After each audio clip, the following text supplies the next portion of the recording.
Visit atwsource.com to take the next step along your path of awakening.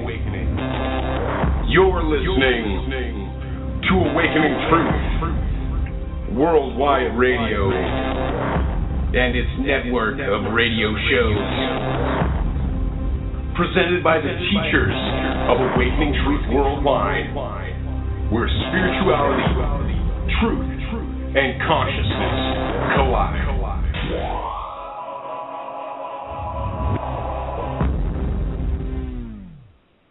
Welcome to A Guiding Light. I'm Dr. Joseph Marra, and I'll be your host for the next 90 minutes or so. I'll be joined by my special guest and spiritual colleague, James Gilliland.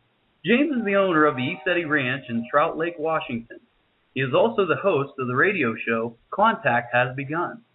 James and I will be discussing these current times, the changes that many struggle with, and the end of a cycle. Will we have a whole new world? Will it be an age of Aquarius? Tune in as we discuss the possibilities.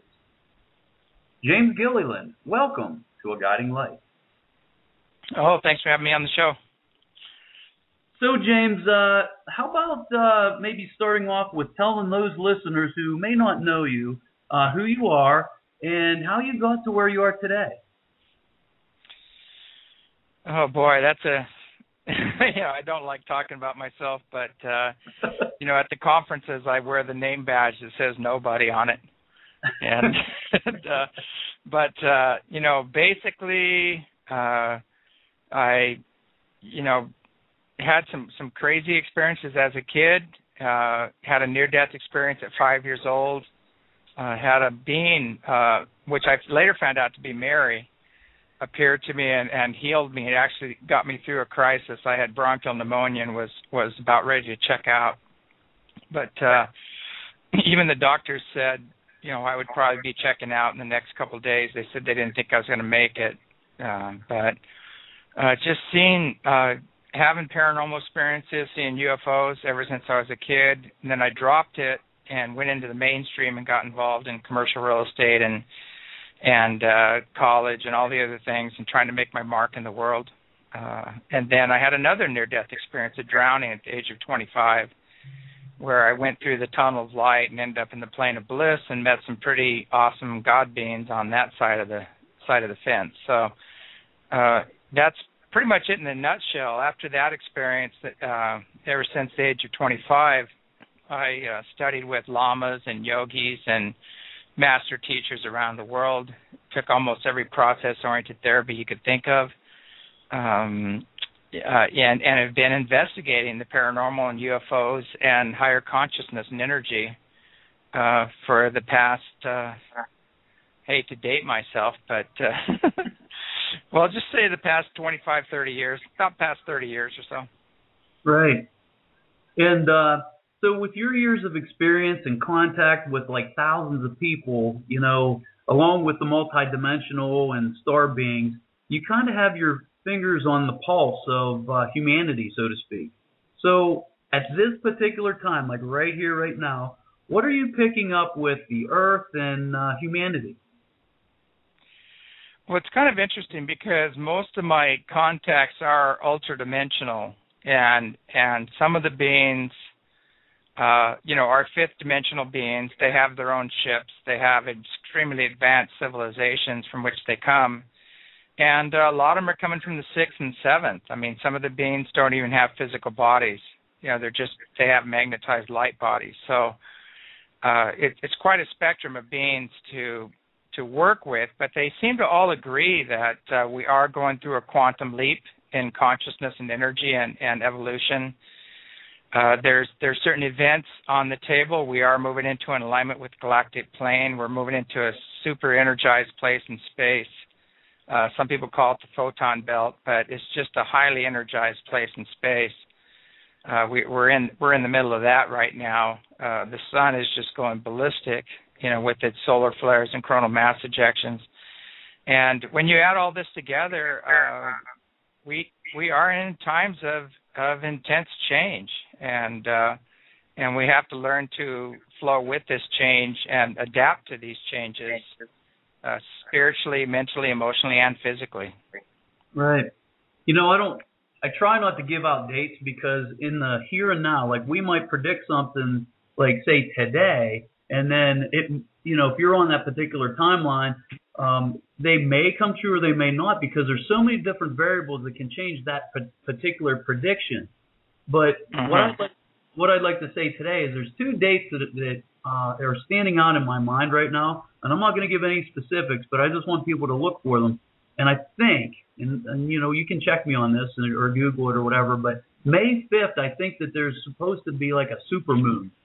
And I think that particular date is in my, it's resonating with me that there's some energies that are going to be really strong on May 5th and June 5th.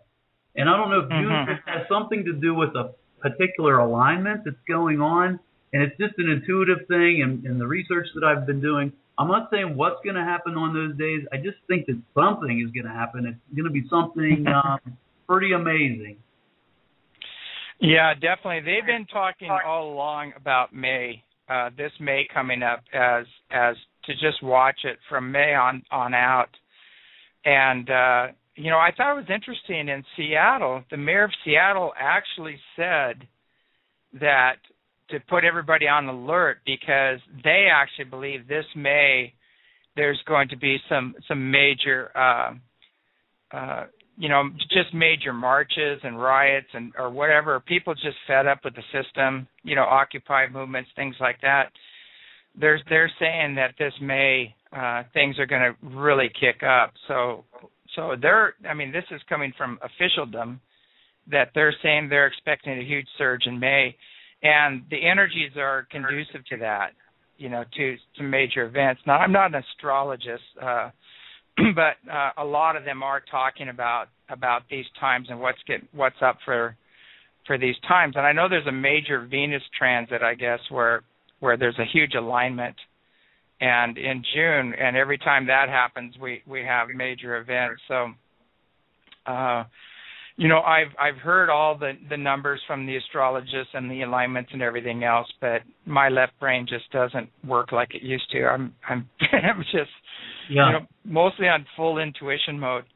But I've been getting really a clear message between May and June this year that we're going to see some phenomenal changes. Yeah. And we are going to see, a very swift end to the powers that were. They're folding in on themselves, and they've talked a lot about it basically being finished by November.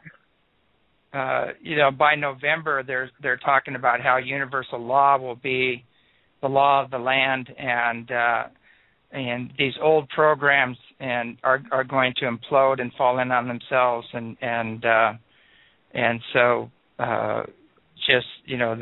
we have to hang in there between now through November, and things are going to look much brighter. Yeah, I agree with you. In the past couple of years, I've been on the radio shows, and whether I was being interviewed or whether I was interviewing somebody, and kind of giving these predictions, not in a fearful way. I'm just to help people prepare and to understand it. Look, myself and people that are tapped in and have this intuition about them can tap in to Mother Earth, especially because we're living on this planet and we're connected in more of a way than what we've ever been taught. And in the past, I knew something was going to happen in March, and that's when that Fukushima happened. And then this March, I knew something was going to happen around the 21st through the 23rd or I think I was saying the 21st through the 23rd. And then there was an earthquake there in Mexico. And I didn't know what it was, and I wasn't telling people anything because I just didn't want to cause fear. I just wanted to show people, like, look, anybody can do this. If you just get quiet, if you just meditate, and you get into, maybe tap into your higher self or even tap into Mother Earth's energy, you can get prepared for these things. And what I think our teachings are similar in that, you try to raise your vibratory frequency as high as you can, and those beings that are of a lower vibration that are trying to control and all the negative programming, they really can't reach you anymore. How do you feel about that? Boy, that's a tough one, because I used to believe that way. I used to believe about raising your frequency up to a certain level, and that probably is true on one level. Saying it and doing it are two different things. So it's not an easy venue to pull off, and a lot of times too people get upset with that. But I tell them, I said, Jesus was pretty adept dude. He knew what was going down, and things didn't work out too well for him. Although there was a plan there and things like that, but basically, although he had his truth, the Pharisees and the Romans had their truth, and all those truths came together, and it looks like they just had more intention on their side of the experiment, you might say.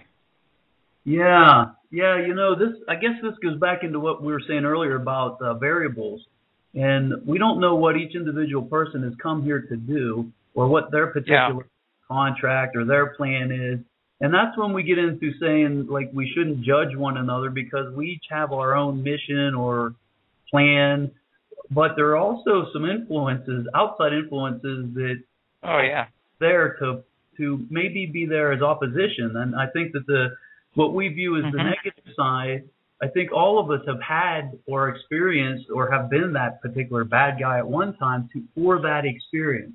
So I just think it's important to let the listeners know that, maybe we could send the quote-unquote bad guys or the negative people just love and light and without fear, doubt, or judgment, because if you get too hooked on, oh, I don't want to be that negative person. A few years ago, I was right in with the sheeple, I can tell you. And for me to judge someone who's not awake right now, I wouldn't want someone to judge me back then just because I just hadn't awoken at that point, if any of that makes sense. Oh, yeah. No, I remember that, my sleep period, when I got involved in social consciousness, and, I was really gauging everything on outer appearances and material acquisition and running that program. And it took another near-death experience to snap me out of that one. But, I remember that. I remember, I was basically a redneck carpenter, working in the desert, with the cowboy boots and everything else. Not that there's anything wrong with that. But, I had a massive awakening, that near-death experience. I came back. I couldn't relate to anyone or anything. I had to go live in the forest for a little while just to get grounded again. And I was having trouble being physical myself. I was watching things dematerialize and turn into energy. So it was really hard just getting grounded again. It took me quite a while to get grounded and quite a while to where I could even function in society anymore, because people think one thing, say something else, feel something totally different, and when you've got all three inputs going, it gets real confusing. So when you are that sensitive and you come out of it takes you a while to ground out again and forgive people for their thoughts and their feelings or whatever and their words. And not to and depersonalize the whole thing. Just realize, they're doing the best they can from where they are. Right, exactly. Okay, so are there any messages, any specific messages that you have been getting from our star family or the ultra-dimensional beings? I tell you what's interesting is a lot of the talk lately is almost sounding biblical. And when I say that, I'm not a Bible thumper or anything else. I do believe in the unified field, the one consciousness that encompasses all consciousness, whatever name you want to give it. God, Creator, Spirit. I do believe that there is this divine consciousness. But at the same time, what they talk about is they say it's more of a consciousness and a force or an energy. And that energy is coming to the earth. and they talk about the real God, not all the images that we've been given throughout history and through historical events.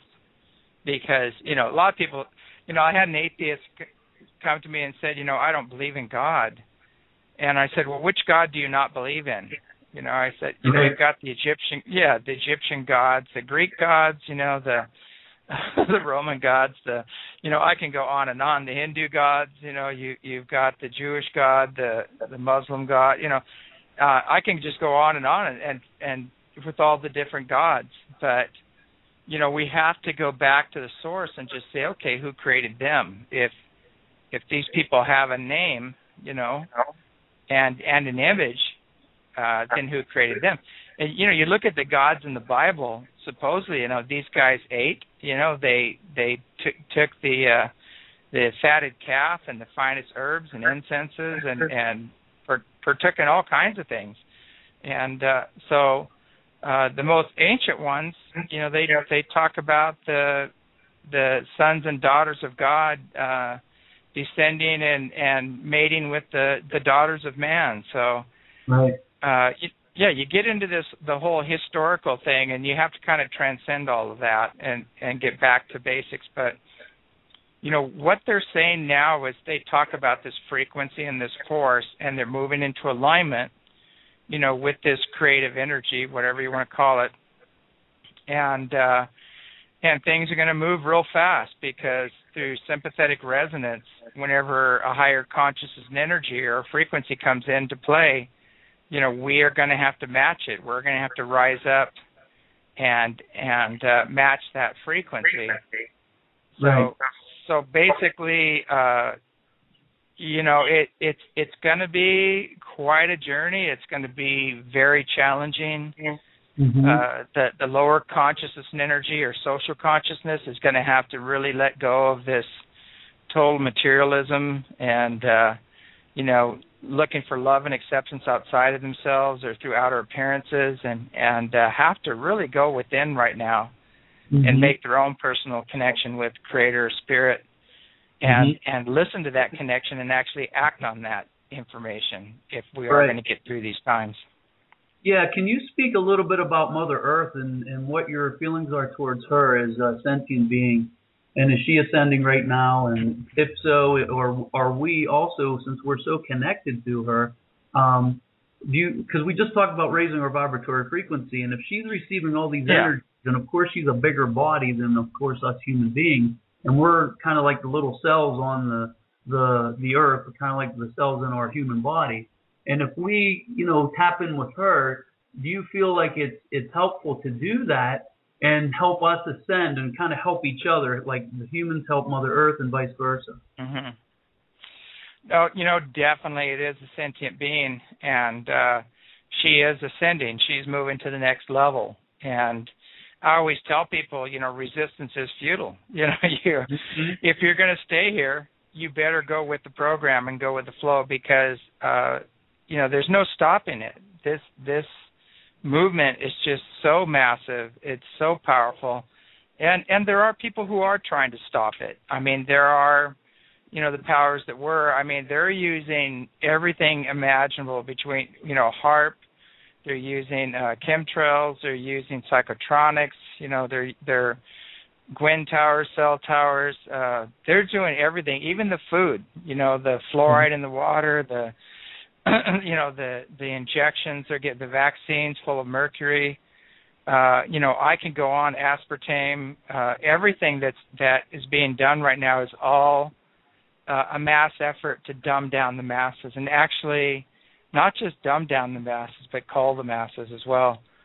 So, I mean, there is a force out there that's doing all they can to hang on, and there's another force that is a much greater force that is assisting us in this awakening and healing process. So, if you're in social consciousness and you're totally dependent on the beast, for your income and your sustenance, and if you're going to continue in this totally restrictive, oppressive game, you're going to suffer the same consequences because they're making it very clear that the days of the beast are over, basically, and it goes into the Native American prophecies, which I love. They talk about a beast, and the beast is 2,000 miles wide, and the beast that's its reign. It's going to last for 2,000 years, and the beast is just all-consuming. It wants to control and dominate everyone and everything, and consume everyone and everything, and eventually the beast consumes itself. And when that happens, after that we have the 2,000 years of peace, and we reunite with the star nations, and we all move forward, in a quantum leap in evolution. And we're in the middle of that right now. The star nations are here. They're showing themselves more and more in the heavens. You can see the international banksters are all being exposed. Wall Street's being totally exposed. People are rising up and just saying enough's enough. They're tired of the unbridled greed and the manufactured lack and enslavement through dependency that's been going on. All this is coming to a head right now, just like the prophecy said. So, it's if you know the prophecies, you can just watch all this unfold, and you can prepare, as you're watching it unfold. Right. And that brings me to another question. We talked about all the things that are being thrown at us right now in order to continue to dumb us down and keep us from ascending. Do you feel that we've hit that tipping point where there's kind of no going back? I mean, we're all ascending and we're all going on more of a positive timeline than a negative one.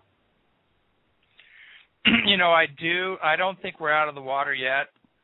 A good example, I've always felt kind of funny because they talk about, all of these people being arrested, like Kissinger's arrested, Bill Gates is arrested, Geithner's been arrested, All these people are supposed to be behind bars, and this has been going on for quite a few years now.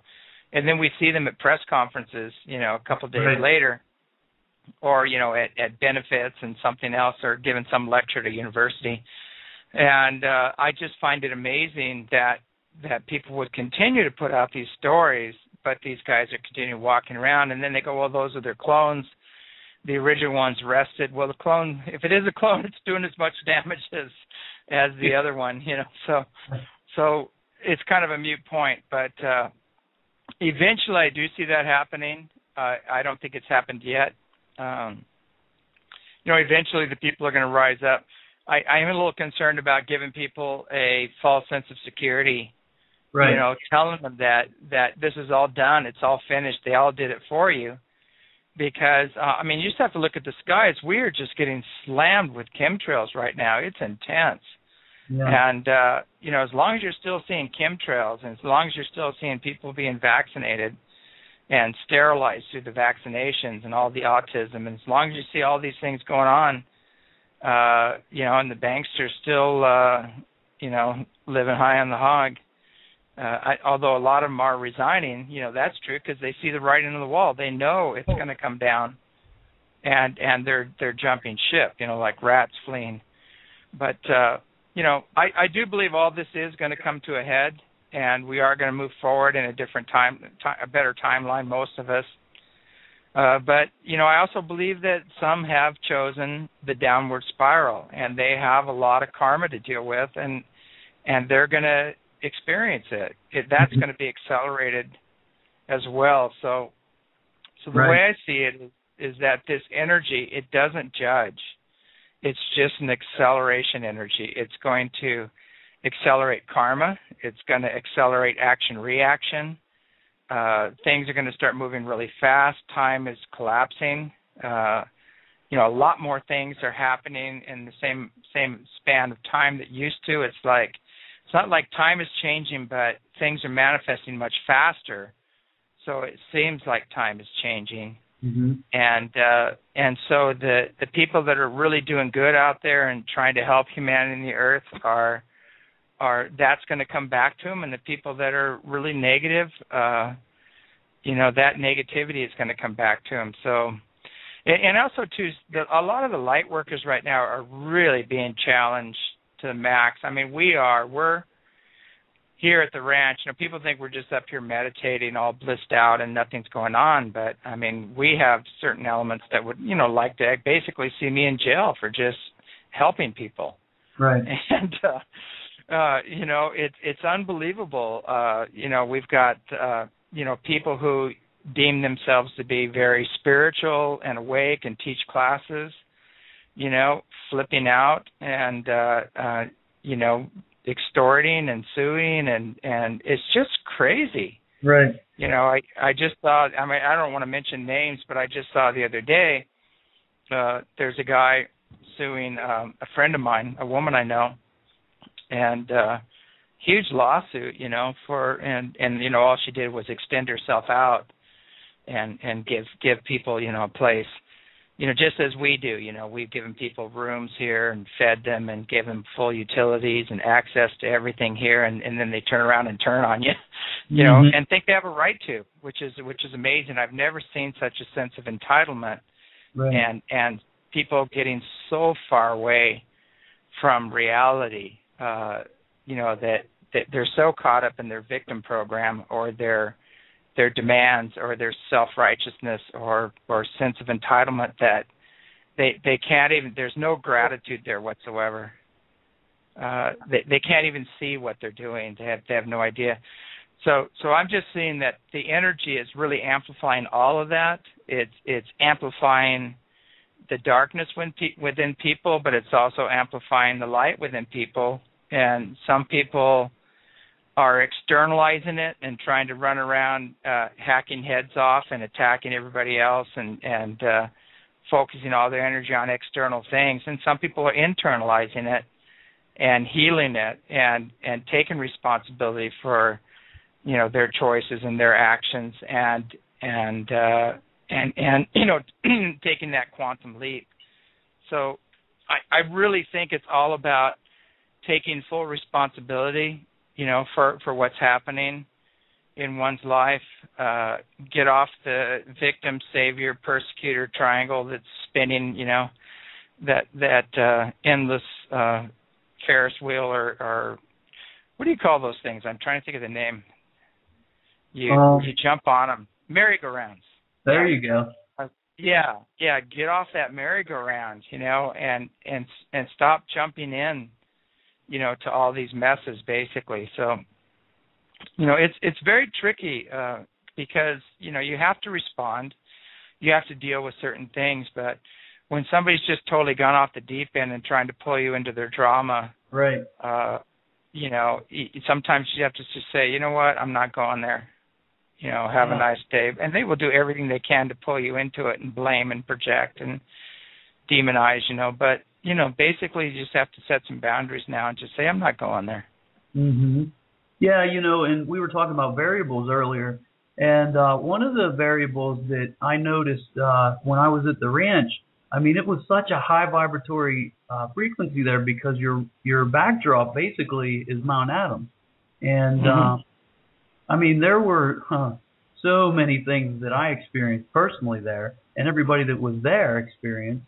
However, because the powers that be are trying to maintain control, I guess you could say, they're doing everything in their power, like you said, to minimize this increase in light.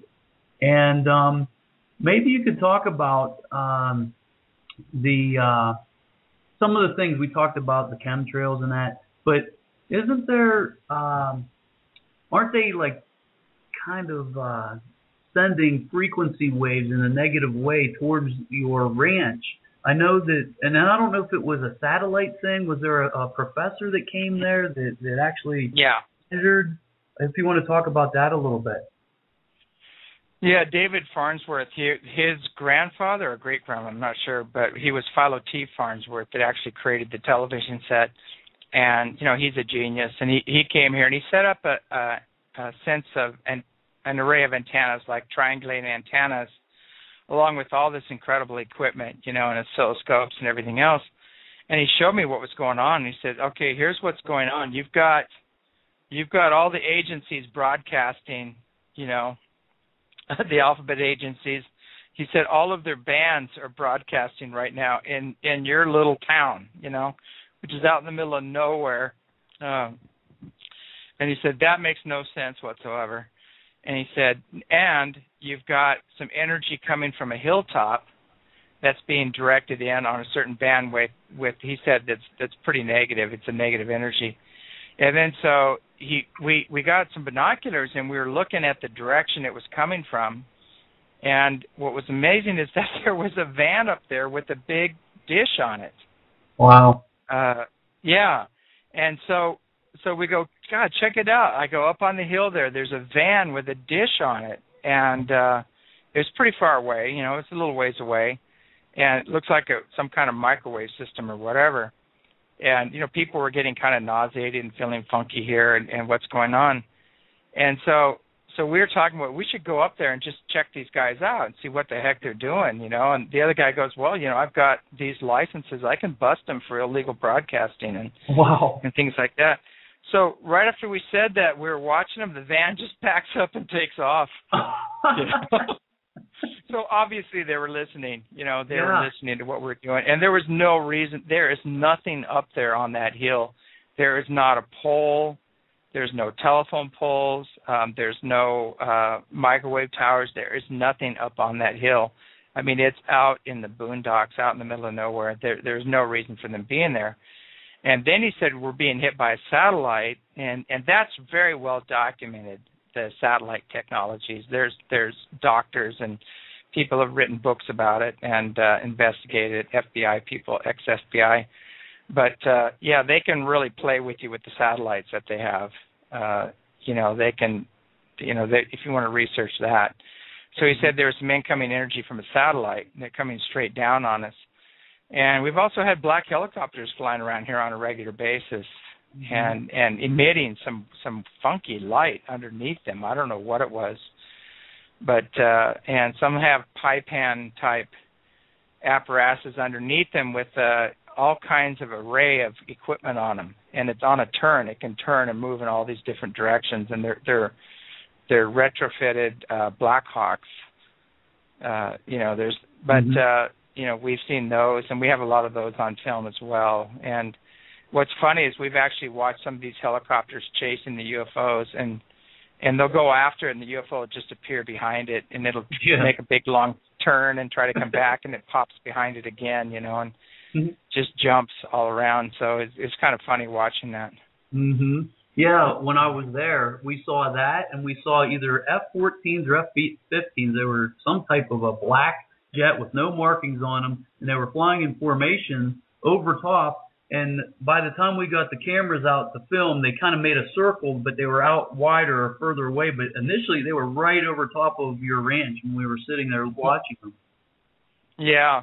One of the classes we did, we were doing a documentary here, the East City Ranch documentary, and they came, and what was interesting is a very large ship came and it was flying towards the moon on, a fully moonlit night. It was a big ship. And some kind of a jet, you couldn't tell what it was, maybe F-15, F-16. You could see it, with the moonlight, but not real clear. We had night vision on it and binoculars, but it was vectoring in on this just afterburners going, vectoring in on the ship, and it vanished. It just disappeared. And then the next day we had somebody who was watching that knew what they were, said they were F-16s, and they were circling the ranch the next day over and over again. So I thought that was kind of interesting. We did get that on film. Yeah. This what you're saying, I mean, for those who are skeptic out there, first of all, you gave scientific evidence with the gentleman who had all the equipment there that proved it. Two, the personal experiences with the staff or the people that live there with you also were having nausea, and they couldn't sleep, and just that low feeling. And I mean, we were there. I was on a high when I was there, of course, but the people that lived there every day could tell the difference from one moment to the next when these frequencies, because their physicalness because they were empaths, basically, and they could pick up on it. But what is interesting to me is not only did you just talk about the scientific evidence of it, but also the personal experience. And what's interesting to me is the gentleman, he calls himself Pollock, and Alfred Weber, I think, broke the story on him. But he was talking about how I think it was the Gulf of Aden, check me on this, but they were emitting this negative frequency towards, was it the Middle Eastern countries or something like that, which was aiding in the conflict there. And so all of this information, when you start to look at it all as a whole and you kind of put it together, I mean, it all dovetails kind of together and gives more credence to what you're saying here. Oh, yeah, there's a mountain of evidence. You know, it was funny, just a couple nights ago, we were watching, you know, the space station go by. It's pretty spectacular when it flies over. And then we watched this other object power up and light up the sky and go right towards the space station, and it flew right in front of it and crossed its path. It wasn't the, you know, it wasn't one of the Russian vehicles catching up to it to bring the astronauts home. You know, it wasn't anything like that. I mean, this wasn't coming up for a docking. This thing flew right in front of them. It was pretty amazing. Yeah. You know, we watched that last night, and we watched probably doubles, you know, where ships came into two together, doubles lighting up, you know, getting brighter. We saw one flashing us and just sitting there in one spot, just kept flashing us. You know, there's just all kinds of crazy things we were watching last night, but we have footage of these things flying. I mean, they're below treetop level, and you can see them actually cutting the trees in half almost as they fly through. So these are not satellites, and these are not space stations. You know, we do the research. We know where the visible satellites are and when they're coming over. We use J-Tracker and Heavens Above. And people go, well, you're not seeing the super secret satellites that nobody knows about. But, you know, JPL needs to know where things are. And if it is a secret satellite, it'll just have a number on it. You know, it'll say, you know, J63 or something like that. So you have no idea what this thing is or what it does. You know, but they need to know where things are. And you know, satellites don't stop, make right-angle turns, respond to the people on the ground. That's what I was going to say. When we were there, that's exactly when we would get together and we're like, come on, power up or stop. Everybody's like, just stop or power up. And then they would respond as though intelligent beings were operating this. And exactly what you're saying, just above the treetop. And the documentary you're talking about, I definitely would recommend the listeners to check it out, because there's actually footage of what we caught while I was personally there, and I'm actually in the documentary with everybody. So it's so funny because you're taking me back to that moment or that weekend that we were there experiencing all these things, and it's like, oh yeah, I remember that. And so I have a personal experience along with the scientific and my own personal research.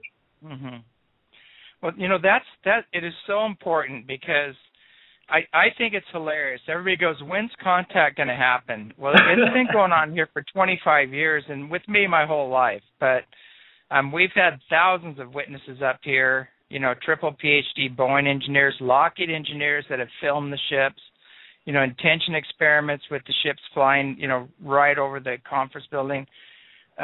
You know, it's just an ongoing thing. This has been going on for God knows how long. And, you know, I just think it's so ridiculous that, you know, people are still saying, well, when's contact going to happen? When we're out in the field and we tell people exactly when and where the ships are going to appear, and they do appear, and, you know, Paranormal State was out here, Fox News came out here. The ships appeared exactly when and where we said they would. They got them on film. You know, when these things happen over and over on a regular basis, obviously there's contact going on. So, you know, I just think that's a big mind control program of pushing it forward, you know, to saying, you know, they want to keep us all focused back into the past, you know, into Roswell and trying to prove they're here. we've gone so far beyond proving they're here. You know, people need to start asking, okay, who are they and why are they here? Right. And we have that information as well for those who want to know. But and there's a real mixed agenda with these ships. There's different beings with different agendas, and people need to be aware of that. Right. Okay, so we're about what? 7:40 here, so we got about 20 minutes left. So we're going to open up the phone line, and if anybody has any questions for James, please call in, and he's open to answering any of your questions.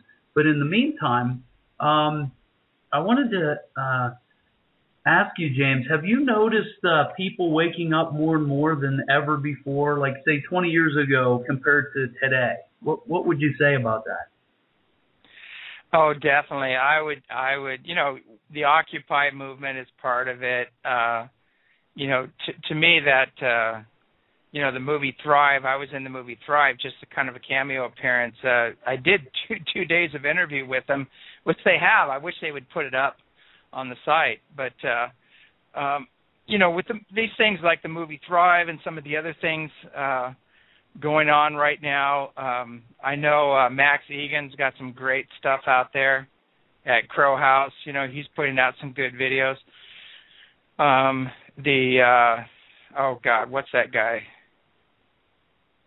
Jesus, I can't think of it. There's another one named Rob that he just put a documentary out of Ungrip, I believe. I don't know if you caught that or not. No, I haven't seen that. It's about living off the grid. I mean, totally off the grid. And he's in one of those Earth ships, which, incidentally, they build them in Taos, New Mexico. In fact, they go all over the world, and they build them in other countries, or they send you the plans to build your own. And what they do is they use the kind of like a recycling type thing. They use tires, they use bottles, use cans.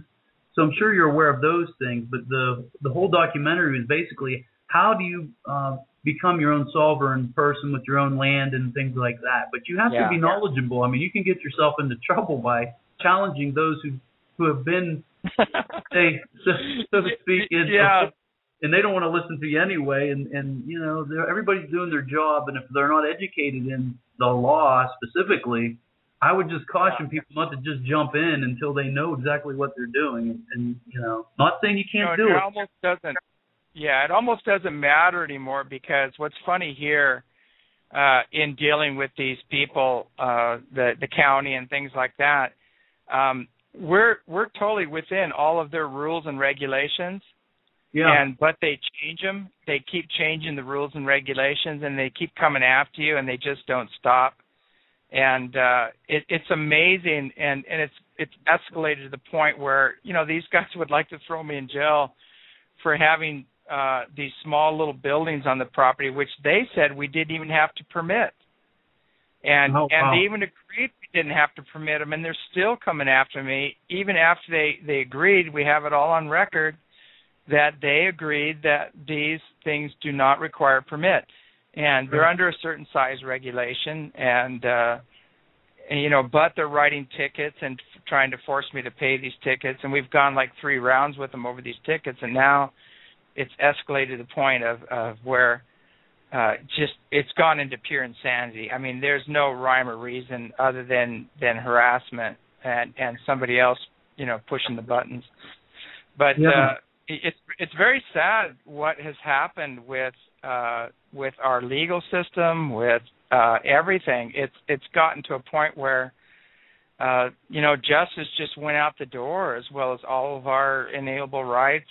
Everything just flew out the door, and I think what we're seeing now is a major movement now to reclaim those rights and put an end to this tyranny. Yeah, you know, and that's one of the variables that we talked about earlier. It's like you can raise your vibratory frequency only so high, but in these changing times, and like you said, the energies are flowing in such a way that it's going to magnify the various things that are going on around you. And in your particular case, you're obviously a light warrior, and all those people that are there on your property are light warriors. But talk about people that are doing good for the community, for the world, and yet you're still bombarded with some negativity that really can influence how you live and how you operate life. I mean, I can see exactly where you're coming from. So what would you say to people that are having this kind of pushback? I mean, would they meditate more often? Is there any way they can shield themselves from these types of things? What is your position on that? Well, I don't know if you can shield yourself from all of it, but there are techniques where you can heal any unseen negative influences through intention. You can try to change that reality.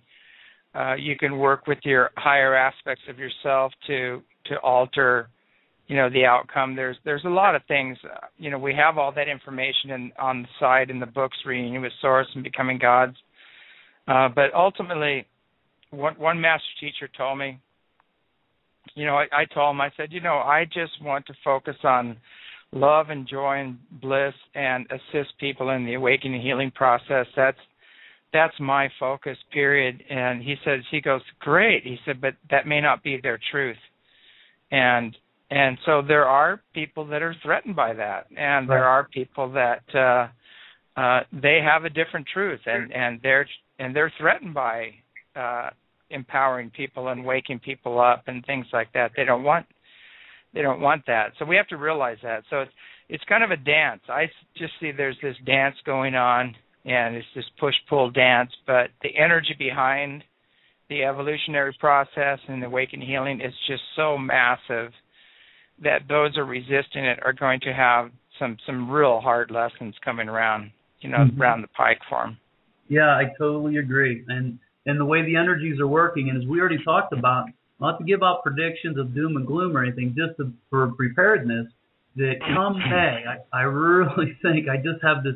And here's how I've been feeling, James. It's been like I'm waiting for that first domino to fall. And once it does, I'm like on the edge of my seat, and I'm just waiting. Like as soon as that first one falls, it's just going to be like we're not even going to be able to keep up with all the changes and all these kinds of things that are going to happen. It's just when is that going to happen? You just got to kind of do your thing and focus on what you're doing, and try to not get hung up in the drama, as you say. And, just don't feed the beast. I think people are waking up and they're just saying, I'm done. I'm not going to feed the beast anymore. I'm not going to be a willing participant in anything that's harmful to humanity and the earth, or anything that takes away another person's freedom. Right. And the more people do that, and the more they band together, the more it'll come to an end. Right. Okay, so we have a caller here, James, if you're ready. Great. All right, so I'm going to bring you on, caller with the area code 970. Welcome to A Guiding Light. Hey, gentlemen, great dialogue, interesting conversation. I feel like I'm sitting in the room. This is awesome. James, quick question. Yes. I could ask so many, but I'll just go for one tonight. I've listened to a lot of your recent interviews, maybe in the last 4 months. I think I've tracked down most everything I can find, I'm wondering what you track down. I'm on your email list, so I get your email things that you think are important. But, I'm just feeling over reading these Galactic Federation of Light updates. And I don't know if you read the Ben Orion Ashtar Command one today, which was actually very eloquent and more just philosophical about the miracle of forgiveness. Anyway, I'll pause here and just let you answer the question. I'm just looking for, good sources, and there's a lot out there. What was your question? I must have missed it. What sources do you use for information? Like I go to RT News. I mean, I know what you're sending out that you think is important, just sharing from your email list. I get those. But I'm just looking for news sometimes. And RT News out of Russia seems to have things. I wondered where do you go for your news? Basically, what my first thing is to go within and develop my own inner sensitivity, and I call it develop your own BS meter. So when you get this information, you can run it through your own inner sensitivity and just say, okay, this is part of it feels good, but something isn't right, and just put it on the shelf. Some things I won't put out there because there's no validation for them, whatsoever. And some things I'll go say, okay, this is what this guy is saying. I'm not validating what he's saying. I'm not in agreement. I'll put a little comment on there to let people know that hey, this is what this group is saying, and this is what this other group is saying, and I'll let people decide for themselves. I give them the option, and some things, if they're so negative, I won't even put them out there. But if they're if they're so positive and aren't balanced, I won't put them out there as well. So I kind of look for balanced information and the people that are believe it or not, I love a lot of stuff Alex Jones puts out. He's a bulldog. He just goes right after it and puts it out there, and I admire that. It's an energy that you have to get used to if you're a real sensitive person to deal with. But, I'll go there, or I'll go to, there's a lot of other radio shows. I'll go to Michael Murphy, for, what on earth are they spraying for the chemtrail information, or Clifford Carnicom or William Thomas to find out about, the chemtrail stuff, or there's so many sources we can go to find out what's going on, and then there's a lot of positive stuff out there that people are channeling, but I think that the main thing is Neil just Kramer observe. is amazing. Yeah, Neil Kramer. Believe it or not, Neil Kramer was my next door neighbor here for quite a while, and he loved the area up here, and he ended up renting a house from my mother. We had a house here, and we were hanging out and spending a lot of time together. And he's just awesome. Michael Tellinger's got some great information out there. Again, go to Max Egan, Crow House. Great information there with Max Egan. There's so many of them. As far as the UFO stuff, I don't know where to go with that, because the Starseed people have some really loving information about that, some pretty good stuff. But a lot of the UFO stuff, believe it or not, is extremely infiltrated and very, very controlled. It's a higher priority than nuclear weapons, basically, as far as keeping that in the past and far away. So you'll see there's a major program there to just keep everything in the past and keep it far away and not really deal with what's really going on and or keep it really negative and not even talk about the benevolent side of it or the positive side. So it's sad. The benevolent side is much bigger, and the beings there have full use of creational energies and things like that. So that's the way to go. But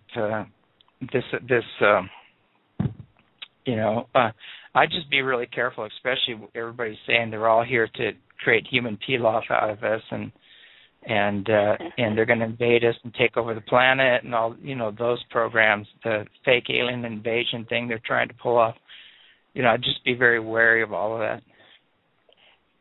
Right. Well, I'll continue to listen to the interview, and I just so appreciate you both and bringing this out so that people in little places can hear. Oh, great. Well, thanks for calling in. Thank you, caller. Bye-bye. Okay. Let's see. The guest call-in number is 323-679-0927. Now, James, you're only going to be on here for another probably 6 minutes. So if there's anybody that has any questions, I know James is busy today. He's busy at the ranch doing a lot of things, so I don't want to hold you extra. So I'm going to be respectful of your time. And but is there anything else? Like, what's going on right now at your ranch right now, James? Is there any, programs coming up or anything? Well, we've got a few things we're looking at. We're looking at a May 20th gathering. Everything is done privately now, so people need to either email us or go to the ESETI website and check it out. Just because of all the problems we're having, we've had to switch over to doing everything privately. But, we've got a conference coming up in June, it looks like. And so, there's a lot going on here, and the ships are still flying, and we're still doing, we have people that do massage here and transpersonal release counseling work, and we help people, clear up any past life trauma and from age 1 and pull the major traumas out and clear those and actually put them in touch with their own main teacher and guide, because, we do have guiding beings, angels, whatever you want to call them. We do have our own higher selves and higher aspects of ourselves that we can work with, and that they're here to help us in our own, awakening and healing process. Right. So have you noticed any increase in activity at the ranch due to these changing energies and these increase in flow? We're having just paranormal stuff like crazy here. We're getting, people are going to say this is nuts, but we're actually getting pictures of the nature kingdom, the fairies and the other stuff. Right. We're having orbs everywhere, just wall-to-wall, thick orbs, with faces in them, undeniable faces in these orbs. The veils between worlds are very thin here. We're seeing more and more ships. That's growing exponentially. We're actually having more masters appear here, and people are actually getting photographs of masters appearing here. We've had Mary appear here. Kuan Yin has appeared here. Ezekiel, a being I work with. We've had beings that are winged, that are etheric, that come here, and we've actually got video of that. So pretty crazy stuff. Today was really weird. We saw these 2 birds today. In all the years I've been here 25 years, and nobody knows what they are, and they look like a crane. They're twice as big as a very large turkey. I mean, these things are massive, and they have a red spot on their head. Wow. The top of their heads are red, and there's 2 of them, and they were just huge, the biggest birds I've ever seen. Out walking in the field, and we actually photographed them, and I'm going to try to find out what they are, but they actually look like they're from some tropical place. They're not indigenous here or normal in this area. We do have cranes, blue cranes and things like that, and I've seen those before, but these things dwarf those. They make them look I thought they were emus at first. I thought somebody's emus got out, but they aren't emus. That big. And these things fly. I mean, these things are big. I have no idea what they are, but we did photograph them, and I'm going to see if I can do some research on that. Well, but go ahead. They sound like turkey vultures, but if they're that big, I mean, no, they're not. Yeah, they're definitely not turkey vultures. Oh, okay. Well, the Native Americans would say about these, would they call them thunderhawks or something like that? Yeah. Or thunderbirds, that are so, would they be anything like that? Well, they could be mistaken as a thunderbird. Now, I've seen golden eagles. We have a lot of bald eagles here. And this thing dwarfs the bald eagles. Oh, wow. Golden eagles are really big. But it has the head of a crane. It has a head more like a crane. Wow. And, but it has a big beak. I mean, a really thick beak, a very big beak. It's definitely not a goose. I mean, they make a goose look like a blackbird, basically, whatever these things are. But, I was blown away. We're still trying to figure out what the heck they are. I'm going to have to do a search and see if I can find out what they are. But they're not front. Maybe you can shoot me across Skype or email me that so I can do some research and get back to you on it also. I love getting into that, if you will. Yeah, I will. A friend of mine that was with me in the car took the pictures, and it was just this morning, so he's going to shoot them to me. Okay. And when I get them, I'll forward them over to you. All right, awesome. Thank you. All right, so we started out this discussion and I'm just going to ask the question to you. Are we all going into a whole new world or an age of Aquarius, or are some choosing to stay in 3D? And is it that simple? Do we simply choose? I've always said that, the chosen ones are the ones who choose, Yeah. And we are either going to choose the upward spiral, into the awakening, healing, and ascension process, or the downward spiral into total collapse. And everything's being accelerated. And so it's a matter of us choosing which path we're going to take. And obviously, what I had to come to the conclusion was that not everybody's going to make it, not everybody can make it, and not everybody wants to make it.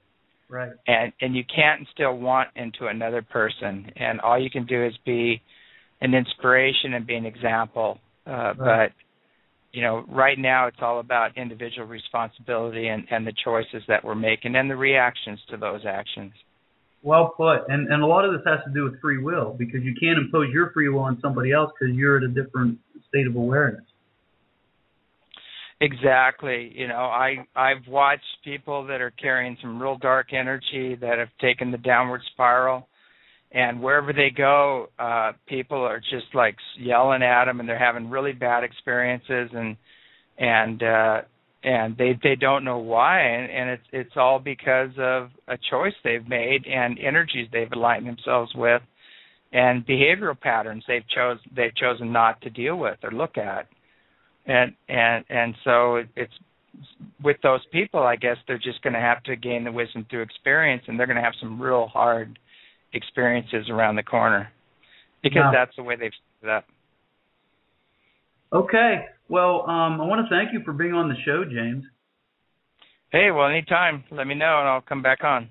Awesome. Would you like to give out your website or contact information, and even that ESETI documentary? Is it just simply called ESETI documentary, or? Yeah, ESETI Ranch documentary, and there's several other ones on there. We're going to put some other ones up. There's a lot of them. You can just watch them free online, and you can watch the BBS specials, the Danny Dyer and Paranormal State documentaries are online on the site, but you can go to eseti.org and everything's there, and the books are there that cover all this information, even giving events that were given back in '82 that are all unfolding right now. Some very accurate information that was given all the way back in '82. So, all that information is, and the movie Contact Has Begun is on there as well. So, awesome. It's a lot of information if whoever wants to do a quantum leap in this process. And then how do people get a hold of you for like doing programs at your ranch? And also, like when I was there, when Terry and I were there, not only do we get to witness the UFOs, the fairies personally, I've seen them actually. And I had that Bigfoot incident, which I know you know about. And also, you do a table tipping type of a thing, that you do some type of a healing, and you help people understand their past lives. Yeah, that's the transpersonal release sessions, and we go into, we find out, first we clear any unseen negative influences, and then we bring in the higher beings, the fifth dimensional on-up beings, and then we just go in and start clearing up past lives and childhood trauma and things like that. And at the end, they do an initiation where you walk away with conscious conduct. And the technique we use is the technique that actually bypasses your consciousness and goes through your physical nervous system. Yeah. So there's no ego involved. So you have a male-female balance, and you get very clear guidance through this system, without, being tainted by, coming through the human ego. Mm-hmm. Right, and I just wanted to, put that out there for anybody would like to go ahead and contact you, because I personally experienced it, and it really helped change my life in a new direction. Great. So, what was your the email they can get a hold of you for that, James? And then yeah, I'll let just off. go to the website eseti.org, and there's ESETI reservations, or any of the emails on there. All the contact information is there. if you want to set up a counseling session, we do them long distance as well, or if you want to come out to the ranch and attend a gathering, just go ahead and email us and we'll get back to you. Great. Is there anything else you'd like to leave our listeners with? Basically, my path is to focus on love and joy and bliss until you become it, and we're in for a very interesting ride. So hang on, it's going to get pretty crazy here. All right, James. Thanks again. It's always a pleasure to have you on and to chat with you, and we'll get you back in the near future. Sounds good. Have a great day. All right, you too. Thanks again. All right, bye. Okay, so now we're going to do something a little bit different here. And let's see. We're going to get my friend Terry Appoletti on the line here. And we're going to do a little Q&A with her and Liassa, who Terry channels from the Syrians. And we're going to do that for about 20 to 30 minutes. So if there's anybody that has any questions about the ascension process, the 2012 phenomenon, or if you were in need of a healing, whether it be a mind, body, emotional, or spiritual, call in and we can do some energy work for you. And the call-in number is 323-679-0927. And before we begin, I just need to explain to all the listeners before we start how this all works. First and foremost, we have to have your permission. Secondly, you have to believe in this. If you're just going to sit there and allow your ego mind to say, oh, this is a bunch of what, then it's just not going to work for you. And last, be aware that this may not heal what you're specifically asking for, but, what is in your greatest good. And again, these healings are for the mind, the body, the emotional, and the spiritual. However, when you do call in, we can focus our energies on wherever you like. And I'm going to bring Terry in right now. Hello, Terry. Are you there? Yes, I am. Hey, thank you for hanging in there. I was just finishing up with James, and I don't know if you're actually listening or if you're just hanging out. I was. Oh, okay. And I was listening for about 10 minutes. I should have came in a little earlier. It did sound interesting. I'll have to listen to it later. Yeah, cool. So I just discussed what we're about to do with the Q&A, and I just gave out the number, the call-in number, which I'm going to do again. It's 323-679-0927. So if there's anybody that has any questions, again, on the 2012 phenomenon, the ascension process, or if you're in need of a healing of any type, whether it be a mind, body, emotional, or spiritual, call in, and we can do some energy work for you. Is there anything that you've been getting? I know you texted me right before the show, and you said that you meditated to get clarity. And I don't know if you're receiving anything as being an open channel right now. Well, actually, yes, I have been, and I basically was doing meditation just to get cleared for the show here, so that I'm not carrying anything from the day.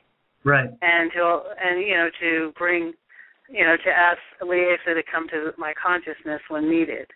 Right. And so basically there is quite a lot of things going on, and I kind of got a little wind of what James was saying, and in reference to the energies that are coming up.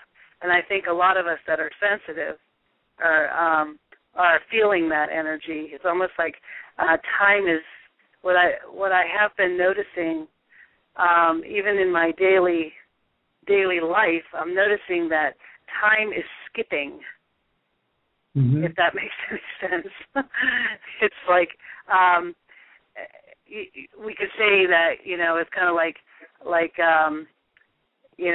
it's 5 o'clock and all of a sudden it's 9 o'clock, but it doesn't feel like that. What it feels like is that it's like the time is what I feel like it is that dimensions are shifting. And I know that they've been collapsing, and they've been collapsing for a while now, kind of like blending together.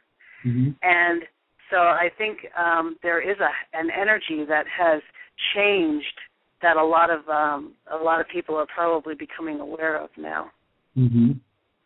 Okay. Do you have presence with you right now? Is Liassa, is she ready to come forth and give some messages while we're waiting for some callers to call in? Yes, Liassa is with me right now, and I can take probably about 20 or 30 seconds to bring her closer into my consciousness. All right. Well, take your time. And as you're doing that, again, I'm going to give out the number here.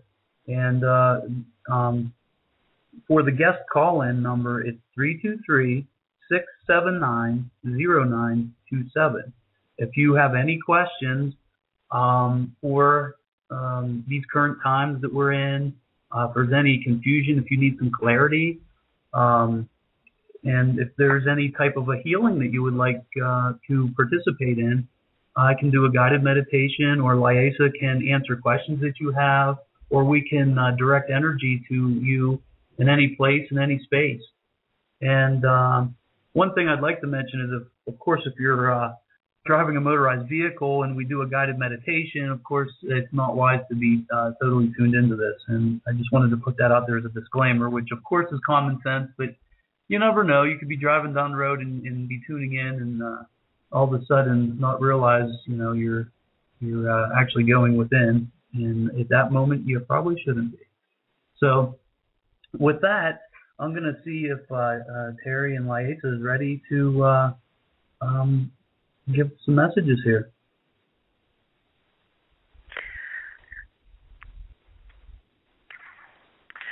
We extend our greetings, and we understand that the conversation is between the Syrian sister and the master, along with others who wish to come before us within this vibrational energy.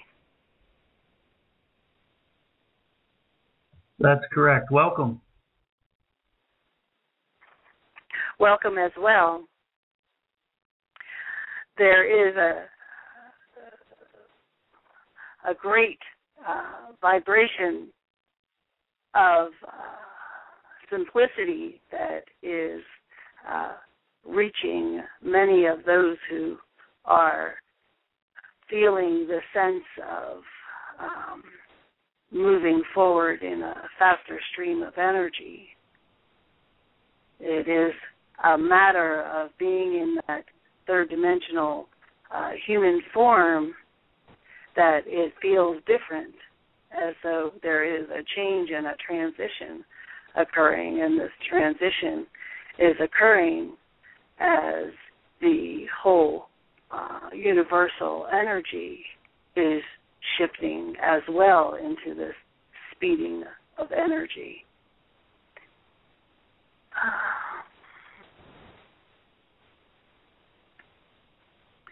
We bring this upon those who are recognizing this shift that they cannot quite take into the third dimensional form.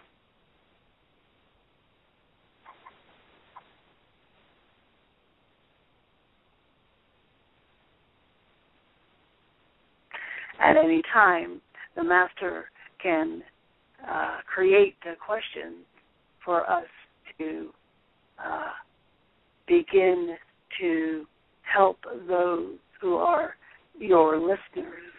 Okay. Thank you.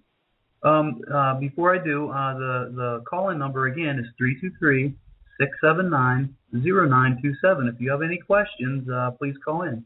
In the meantime, just to get clarity on something James and I were talking about, I suggested that if all of us, or even individually, I guess I should say, raise our vibratory frequency to a high enough level, the lower vibratory frequency beings can't really touch you per se, because basically they don't even know you're there. They're not resonating at that vibration. However, because one of the variables is that we've been in this third dimension, and I believe we've gone into a fourth dimension at this point and heading towards maybe, well, at least some of us, into a fifth.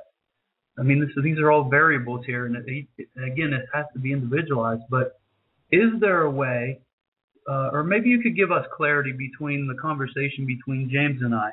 Because right now, even though we know that if we raise our vibration, the lower vibratory frequencies may not be able to get to us, but we're still living in this 3D, 4D world, and it's all around us, and it becomes a challenge, basically. So what would you say to someone like James? He's such a good light worker. He's trying to do good for his community plus the world, and he has all this bombardment of negativity trying to prevent him and trying to stop his light, so to speak. When you are in this energy vortex, or this energy consciousness, and of course you are in the awareness that there are great changes occurring, and many of those who have come here as an energy being in the third dimensional life form, and they have this awakening of remembrance of who they are, yet the ego energy is constantly has been constantly pulling them back. Yet we must say that those that you may call light workers, journey makers, those who are there to help in this transformation, as these changes occur, there is many that are in opposition, for they are not ready for the changes, or they do not want to accept or allow these new thought energies to come into awareness. So they are there to sabotage, although many at this very specific point in your time, those who have been in this loop or this circle of energy are recognizing that this is what they are here for. They are awakening to the truth of themselves. And this is why many of those who are also raising in some sort of frequency but are in denial. So there is a difference. And what happens is that you begin, as you reach into these higher vibrational frequencies, and there's very different variations of them. And what creates this constant movement is that you may not recognize those that you say are third dimensional frequency or consciousness. Those you see in compassion. You see them in the understanding of the father or the mother to a child. It is an evolutional transition of energy beings that is occurring, and many of them are being are coming into the new world. Your line there, and I don't know if it's because there's a storm moving through. Can you hear me, Liassa? Yes, we can hear you. there's just a little bit of feedback because of the equipment that we're using, and I think it has to do with the storms, I think, but it could be obviously other issues. So I'm sorry I interrupted. Hopefully that it cleared up since we took a minute here. So please continue. We were speaking of variations of energy beings and how you are evolving into the remembrance of your own consciousness. So you have energy beings now that are being born or have been here for, you may call them in their young adult ages, that are already coming in with this high frequency, and they will be taking care of those who are in the new transition. For their vibrancy, their frequency is already designated, or it is designed to take on the changes that are occurring in your world. Mm-hmm.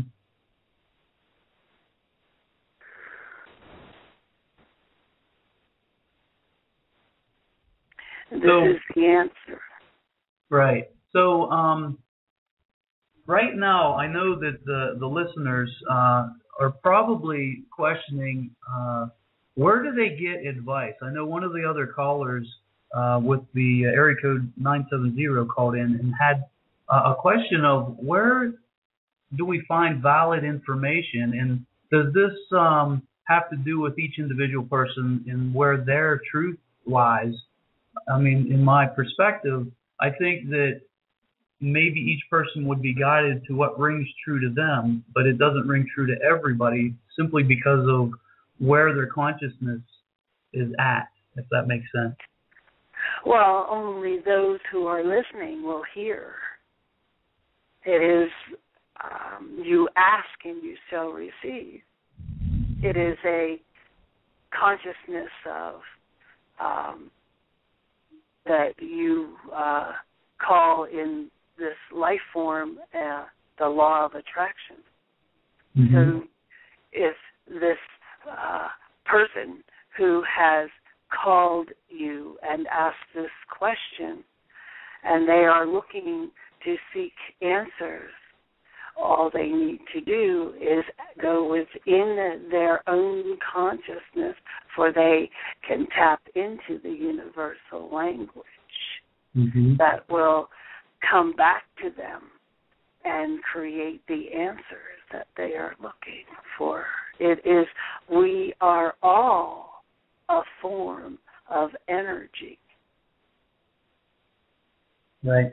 Whether the energy is blocked by uncertainty or whether that energy is open and free through curiosity and the desire to know more of their own truth within their own consciousness, all has the capabilities of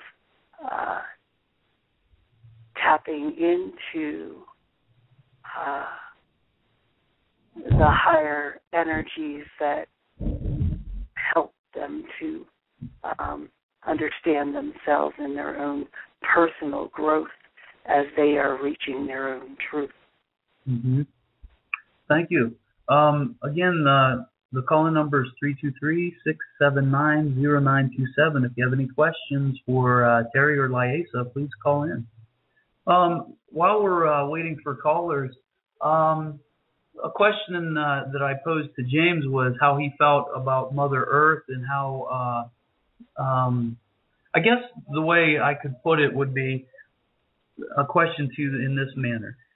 If a person was to tap into Mother Earth and raise their frequency and work on themselves, or tap into Mother Earth, is this going to be an easier transition because Mother Earth is also ascending at this time?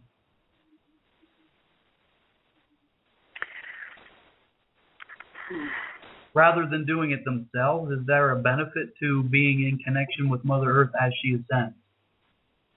There's always a blessing as you allow yourself to become one with your planetary energies. It goes way back into your history of time, and it still continues for many who allow themselves to be quiet with nature, becomes more in tune to their own quietness within. And so, yes, we would say that it is very important for you to allow yourselves to honor your planet, honor your universe, honor those that are all around you, for they all are, every aspect of your universe is a connection of yourself. Mm-hmm. Right. Did we answer that question? Yes, absolutely. Is there anything that you could suggest to the listeners for the remaining weeks and months into the 2012? Because a lot of people were maybe in fear or in worry of what's to come, or how to prepare. Some people are focused on staying alive or survival, I guess you could say, and other people are in the lines that they're going to ascend into a higher dimension energetically. And I know that being in the now, being in the present moment is important. So could you touch on that? Yes. We must express our own energy to allow your listeners to understand that we communicate from a different frequency. So we don't really feel the same feelings as your third dimensional consciousness feels, but we are in awareness, and we feel the empathy of especially the healers will feel the empathy and the compassion and understand to a certain point of their fear, which is what is happening in your earth vibrational shift right now, is to help your mankind to raise higher out of that fear. The only real truth is the energy being that you all are as a connection of everything. And when you stay in your present time, it slows your time down, for time is speeding up in your cycle of life. And so staying and focusing on staying in the present moment takes away the fear of the future, the fear or the unfinished business of the past. And it creates you to be in a bubble of energy that allows you to focus on what is just before you, such as getting up from your bed, going to your shower, brushing your teeth, as just one step to the next step to the next step. So you chunk out your day and don't worry about what is in the future. For when everything transitions into this new earth or new consciousness, it will happen to the point where it's not even more recognizable. For you are shifting, and as the earth shifts, because there is no such thing as the fearfulness of what those are afraid of is death. For they are not at a place in their minds or conscious thoughts of that death is just a transition to the next vibration. So it is very difficult for us to explain in your linear terms, for we do not see transition as fearful. Mm-hmm. And those who are raising in these higher frequencies do not see it this way as well. Right. No, I understand. Thank you. I guess another question that's probably going through some of the listeners' minds right now, simply because of all of the videos that are out there and the channel messages, and many people are putting out that we're going to meet our star family real soon, whether it be in a month, whether it be by the end of the year or the next couple of years, whatever. I mean, it's hard to determine the time frame. Is this something that's inevitable? Is this going to happen sooner than we think? Is this part of the ascension process? The star families, many are already meeting them. Many are being reincarnated into human form. Many are connecting right now in your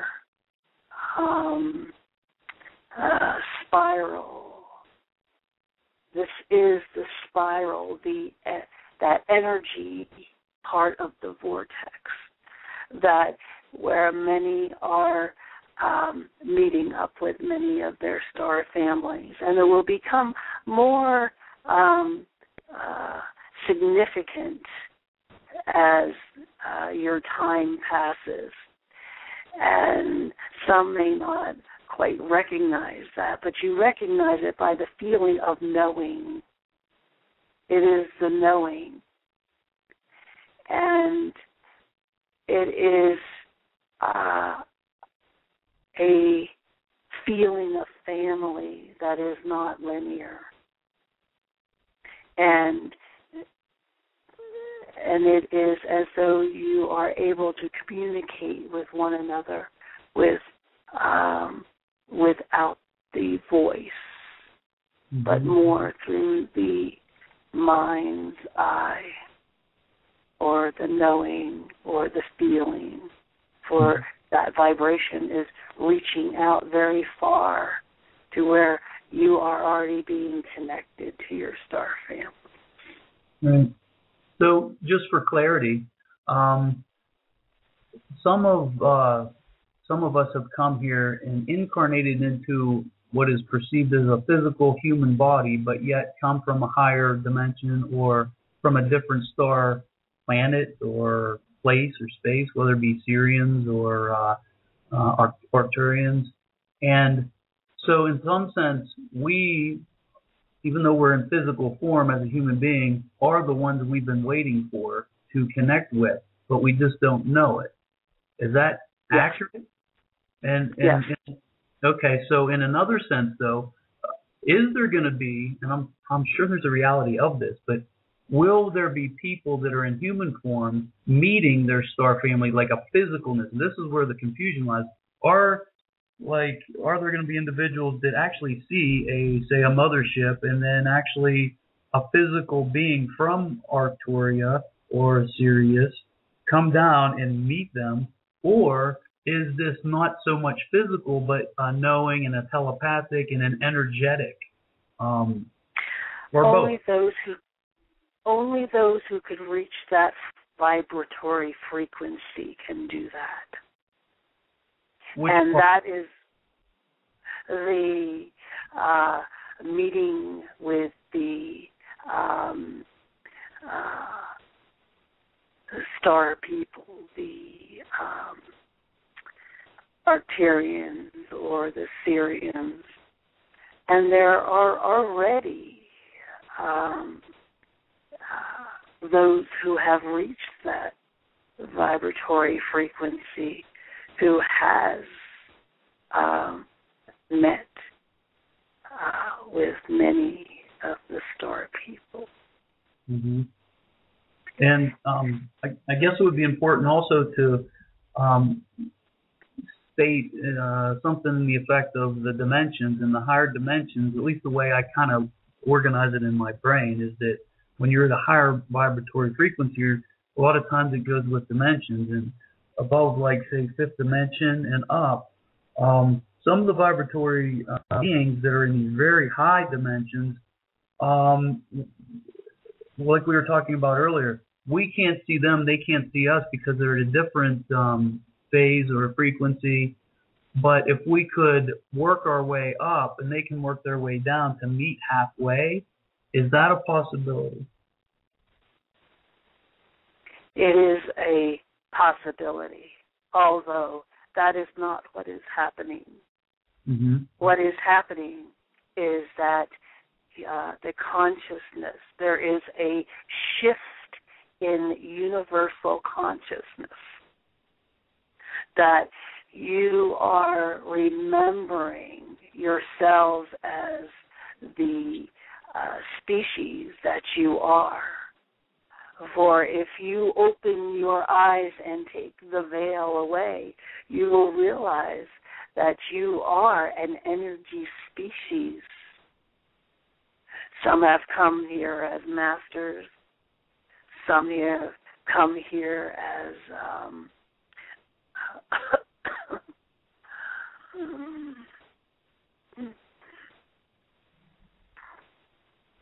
some has come here as what you call as an extraterrestrial being. Mm-hmm. Some have come here, and they are all presented to you from these different dimensional layers. So these layers of dimensions have life forms within them. For it is the energy imagination of the whole picture of what everything is made of. Right. Even your third dimensional reality of life is your own energy imagination. Right. So now you are raising into a higher dimensional reality where many of the third dimensional aspects of life disappear as you evolve into a higher consciousness. Right. And those who are still in your physicalness, they can only eventually, slowly or very fast, become a part of that energy, or they disappear. Mm-hmm. Yeah. Oh, yes. And then I guess it's important to talk about this being a holographic universe or dimension that we're in right now. And the way I like to look at it is almost like a holodeck whenever you go in from Star Trek. And right now, quantum physics and string theory is actually proving this, because there's at least on an energetic level that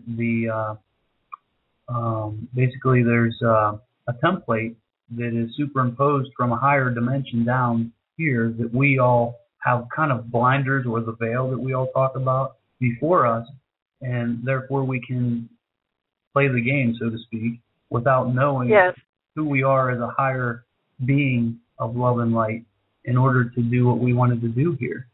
And it's really difficult to understand sometimes, but if you're open to the possibilities and you start to research some of these higher awarenesses, quantum physics, string theory, and all these things, this all becomes possible once you open to the possibility.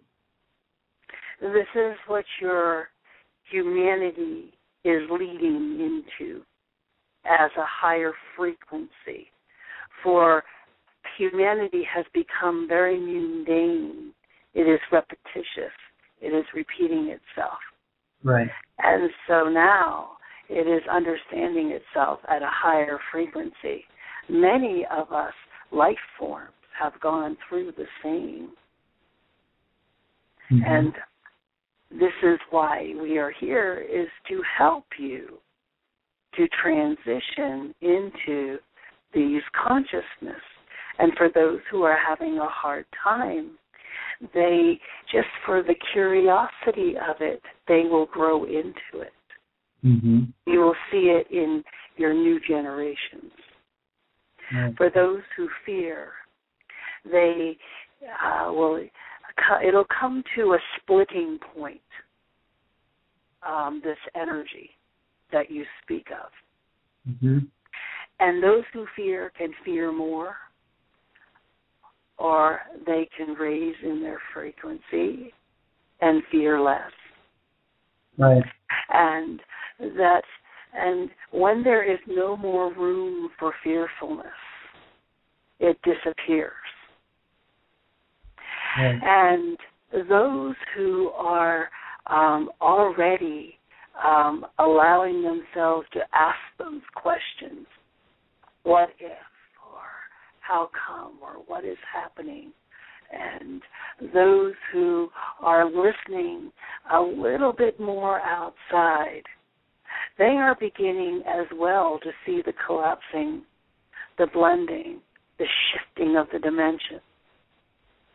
For this is when they begin to see things that they've never seen before, or heard things that they've never heard before. Right. And it is all happening very quickly now because these energies on your axis is moving very fast. Mm-hmm.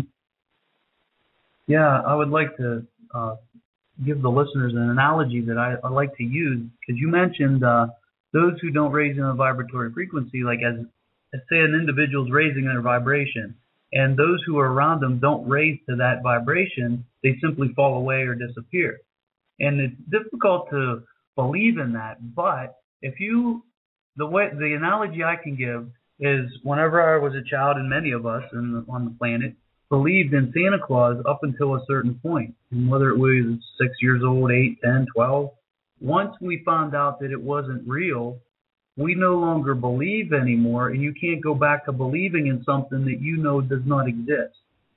And that's akin to, I think, what, at least it helps me put it a little straighter in my mind, of once your truth changes and you learn new concepts and new awarenesses and you grow in your awareness, that the old no longer suits you anymore, and therefore it kind of fades away. And you just accept it and see that it served its purpose at the time, but as it no longer suits you, you kind of discard it or see it as a blessing at the time, but then continue to go on your path or raise in your consciousness or awareness. Yes, this is an analogy, as there are many analogies to help those to shift into this awareness. We are only here to help in the transition. Mm-hmm. We are not here to interfere. We are not here for any other purpose other than to help in those who have chose to come here to help with the shift. Your planet has been shifting, and many of these energy beings have been coming in what you call through generations. And each generation presents a certain genre of energy that helped along with this shifting. And now it has come to this frequency of energy that is now creating a beautiful picture of life, just as you would see a flower blossom. For it is the same type of transition as in your history of when you would say a Neanderthal would transition to a Cro-Magnon.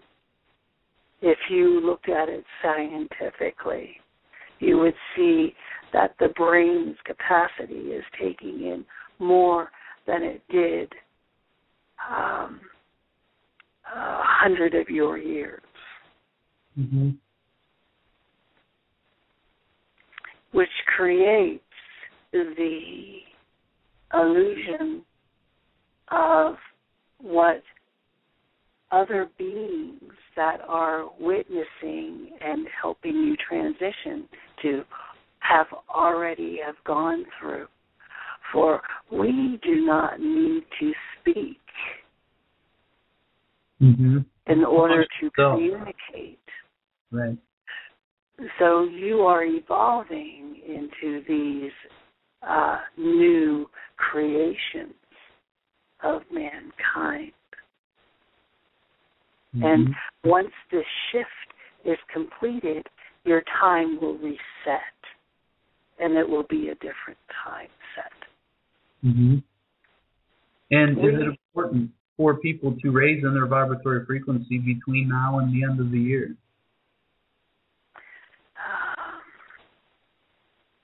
For a smoother transition? For a smoother transition, we would say yes, yet we do not really relate to the way it was just spoken. Yeah. Or no one can rush to a transition. Right. That's what I was going to say also is I guess it depends on each individual person because some have come here for other purposes and therefore, those yes, they have. Those and who hear many this message don't even know what they're here for. Yeah. Yes. And it is all a part of the picture for even those who cannot see are here especially for this transitional time. For even those souls, those energy beings are evolving even though they may transition back into a third dimensional reality. They are still here for that same purpose of growth. Mm-hmm. It is all about the creation of change, the creation of transition. And it is the most glorifying blessing to be in this time frame for any evolutional growth. Mm-hmm. We are going to bring back the vessel. Yes, thank you. And I totally agree. Thank you so much for coming in, Liassa. And there are just so many variables to discuss. There's just, especially in these changing times, and for each individual person, their truth is different. So we can only give concepts and have various people come on the show and speak their truth.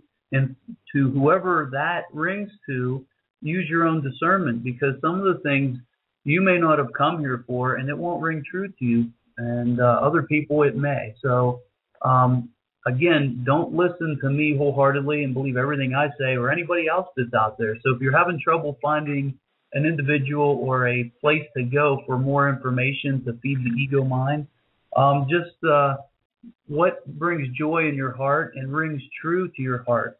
But ideally, going within is the best way to go, because that's where you can tap into you and your higher self and your own energy. And the way to do that is through meditation, whether it be guided meditation or simply getting into a quiet place and going to a park or getting into nature and grounding and things like that.